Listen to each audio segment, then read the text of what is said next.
মানুষজন বলে যে কক্সবাজার থেকে ফোন নিয়ে আসছি, এটা নিয়ে আসছি, সেটা নিয়ে আসছি। আমার আম্মু নিজে ফোন কিনা দিছে যে দোকান থেকে, এটা ও দেখছে, ও এগুলার অপবাদ দিছে আমার। আফা না প্লিজ না, আফা আফা এরকম প্লিজ প্লিজ আফা, এরকম পোলাপান গুলার ইমোশনাল করেন না, কারণ এতদিন আপনার ভিডিও দেখে পোলাপান সব নিচ থেকে পানি ফেলাইছে, আর আজকে তো সব উপর থেকে পানি ফেলানো শুরু করে দেবে, মানে চোখের পানি ফেলানো শুরু করে দিবে। আফা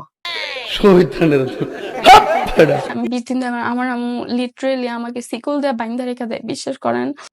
শোন বোন, একটা কথা বলি, তোর মা বাবা যদি জানতো যে তুই বড় হইয়া এরকম লেভেলের মারানি হবি, তাহলে তোর মা বাবা তোর শিকল দিয়ে বাঁধতে রাখতো, তোর পিছনে বাঁশ ভইরা তারপর দাঁড় করাই রাখতে, যাতে তুই কোথাও যাইতে না পারিস। দেখেন ভাই, এই বিজয়টা টিকটকার, এই এই সাবরি টিকটকার এতটাই খারাপ, এতটাই ওর কথাবার্তা অশ্লীল, যেটা দেখার পরও আমি এতদিন চুপ করে ছিলাম। ভিডিওগুলো আপনাদের সামনে যে প্রকাশ করবো সেই লেভেলটা ছিল না, কিন্তু আজকে আমি চুপ থাকতে পারি না, কারণ ওর লেভেল দেখা আমি আর চুপ থাকতে পারি না, তাই আজকে আমি নিয়ে বাধ্য হয়ে ভিডিওটা তৈরি করছি। গাইস, মধু খাচ্ছি, মধু মধু, রসমালাই রসমালাই। তোমরা যারা আমার নামে গসিপ করছো, তোমাদের আমি বালতিও দাম দেই না। তুই কিসের দাম দিবি রে? তোরে তো পোলাপান ফ্রিতে পাইলেও পিছন মারবে না, বুঝো না ব্যাপারটা? আমাকে যে পাবে সে খালি মধু মধু করবে, বুঝছো? আমি একটা রসমালাই খাও খাও আমার হ্যাঁ, তুমি আমার হ্যাঁ। তুমি মধু না, তুমি আমার শ্যাটার বাল। তোমারে যে পাইবে সে মধু মধু না, সে শুধু শশা শশা করবে, সে তোমার শশা জীবনে মুখেও নিবে না। আর সব ভিডিও বললা সত্যি আপনাদের সামনে তুলে ধরতে আমার লজ্জা লাগে, তারপরেও কিছু ভিডিও আপনাদেরকে দেখানোর চেষ্টা করব। কিছুদিন আগে এই মেয়েটা কক্সেস বাজার গিয়েছিল বান্ধবীদের বয়ফ্রেন্ড কে নিয়ে, সেখানে তাই আমোদ ফুর্তি কইরা টইরা ইত্যাদি ইত্যাদি ঘষাঘষি কইরা আইসা ধরা মরা খাইয়া বা চোপার মোপার খাইয়ে দেখেন না। ধরবি কিনা ক তুই ক ধর হাঁটালাম ধর হাঁটালাম আমি আর কোনোদিন এগুলো হাসতেছি কোনোদিন কারো বয়ফ্রেন্ড নিয়ে টানাটানি করুম না। আমি তোর বয়ফ্রেন্ড টানাটানি করবো না। এইসব ভিডিও দেখে যারা এখনো বোঝেননি যে ভিতরে কি রহস্য, তাদেরকে একটু খুললা বলি, ঠিক আছে? পোলাপান কানে হেডফোন লাগা, নাই দূর থেকে চলে না যাবেন। আর মুরব্বী যারা আছেন, বেদবি আগেই বলছি, ক্ষমা করবেন বাজার। দেখেন, কষ্ট ছিল, তুই কষ্ট মিটাই দিস। আমি কষ্ট মিটাই দিই নাই, ওই কষ্টটা কষ্ট মিটাইছি, বুঝছ না? আচ্ছা ভালো হয়েছে, কষ্ট যা কষ্ট মিটাইছি। কেমনে লাগাইছিল? সামনে তো লাগাইছে না পিছে লাগাইছে? কন্ডম ইউজ করছিল, কোন ডগ স্টাইলে তো করে নাই। তোর ফোনে চার্জ থাম বোন, থাম থাম থাম, এ জায়গায় অনেক দর্শক আছে, এভাবে বলে না বোন, মান সম্মান সব চলে যাবে তো। আমি প্রান্তি কইতে পারবো, আমি প্রিয় আজ পর্যন্ত কোনো ফ্রেন্ডের বয়ফ্রেন্ডের লগে আমি কথাই কই না ভালো মতো, ভাই ছাড়া, ভাইয়ের পরিবর্তে। আর হেনে তুই বানাই দিছ জাহিদের লগে আমি প্রেম করতে চাইছি না, শুধিও না আমি প্রান্তি কাউরে। আহ, কি সুন্দর ব্যবহার, একদম ভদ্র ফ্যামিলির মেয়ে।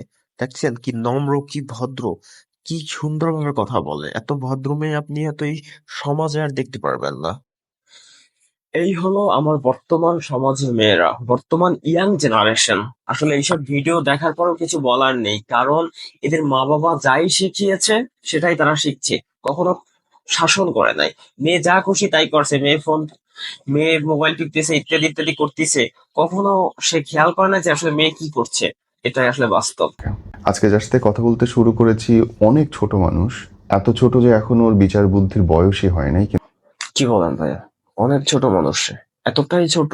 ভাই আপনি কি ভিডিওটা দেখছিলেন যে ভিডিওটা দেখার পরে হাজারো যুবক এরকম হয়ে যাচ্ছে, শুকিয়ে যাচ্ছে, খাওয়া দাওয়া ছেড়ে দিয়েছে, রাতে ঘুমাতে গেলেই শুধু স্বপ্নে দেখে।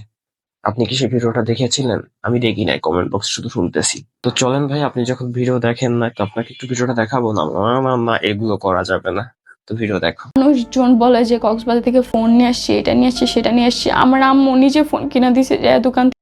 আমি জানি বোন, তোর আম্মাই তোর ফোন কিনা দিয়েছে, কক্সবাজার গেলে ফোনটা পাওয়া যায় না, কিন্তু কক্সবাজার গিয়েছিল তোর শরীরের ক্ষুধাটা মিটানোর জন্য। কিন্তু ওই যে অতিরিক্ত বিশ্বাস করছো, সেই বিশ্বাসের জন্য পিছন মারা খাইছো।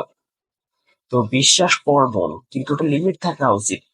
আমরা তোরা মায়ের জাত, তোমাদেরকে সম্মান করি, শ্রদ্ধা করি, কিন্তু তোমাদেরকে মাঝে মাঝে ইচ্ছা করে তুই পিছন মাইরা দিই, কারণ তোমাদের কার্যকলাপে। এখন তুমি ভাবো, তোমার কোন ছেলেটা বিয়ে করবে তোমার এত এত ভিডিও গুলো দেখার পরে? কোনো ছেলেই চাইবে না এমন একটা নারীকে নিজের ঘরণী করতে।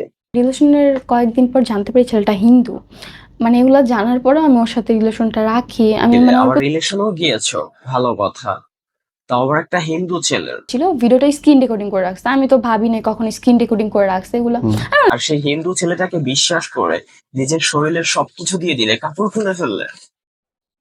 আজ এই জায়গা থেকে, এই ভিডিও থেকে আমার সকল বোনদের শিক্ষা নেওয়া উচিত যে কোনো বিধর্মীর সাথে রিলেশন করার আগে একটিবার তোমার ভাবা উচিত যে তুমি কাকের সাথে রিলেশন করছো, কারে তুমি সবকিছু খুলে দেখাচ্ছ। আমি আমার মা বাবার বিরুদ্ধে, আমার আম্মু আব্বুর বিরুদ্ধে যাই আমি এই ছেলের সাথে কথা বলছি।